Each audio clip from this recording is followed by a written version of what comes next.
kasal ni Angelica. Kumusta? Anong feeling na for the second time kayo sa ikaw yung ano? Happy ako na naging parte kami ng selebrasyon ng ng wedding ni Angel and ni Greg dito sa Philippines. And masaya ako na yung mga taong nagmamahal sa kanilang dalawa nandun. Parang katulad ng nangyayari ngayon.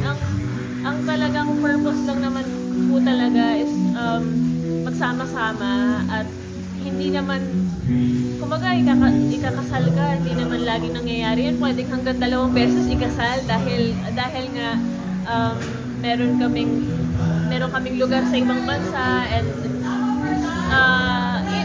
choice naman namin yun. Pero masaya kami na makita-kita ulit yung mga taong hindi ko na nakikita before, yung mga taong never kong na-imagine na makakasama ko, na makikita ko in person, na makakausap ko, na hindi work. Ang sarap ko sa pakiramdam na makita silang sa ganong way.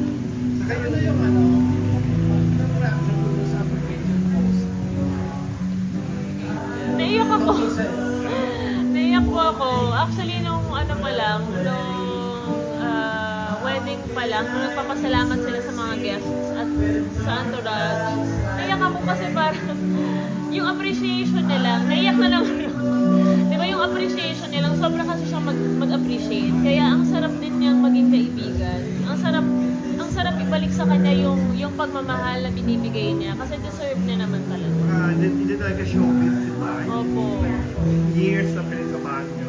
Then how do you feel like from amongst the tropa nyo, ikaw yung parang pinaka-special na niya? Pinaka-special talaga. Feeling ko po kasi parang ako yung mas nakasama niya na hindi trabaho.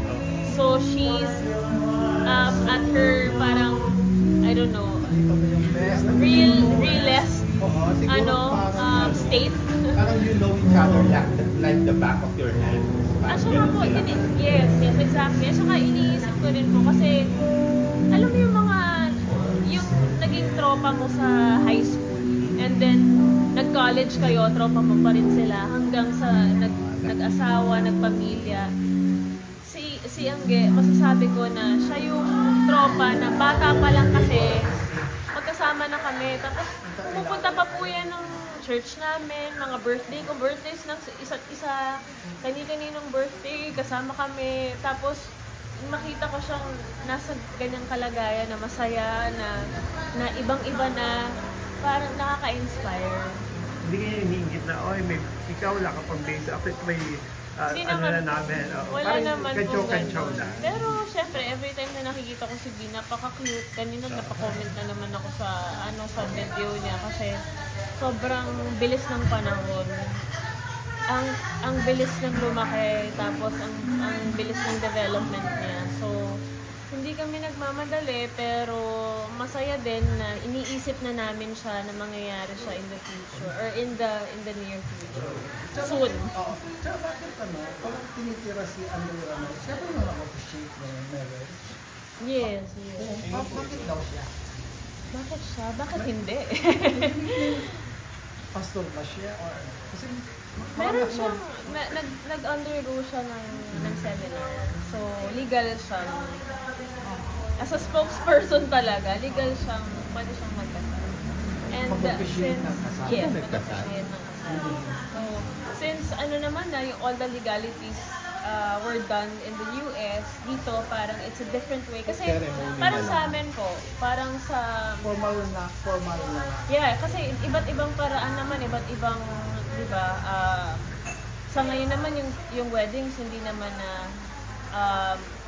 every wedding, iba-iba eh. Pwedeng hindi maging traditional, pwedeng sa church, pwedeng sa wedding, kasi iba-iba na po talaga eh. So, yung mga nag-officiate, iba-iba rin. Actually kami po, we had a humanist wedding in Ireland. So, nung una parang, ano yung humanist?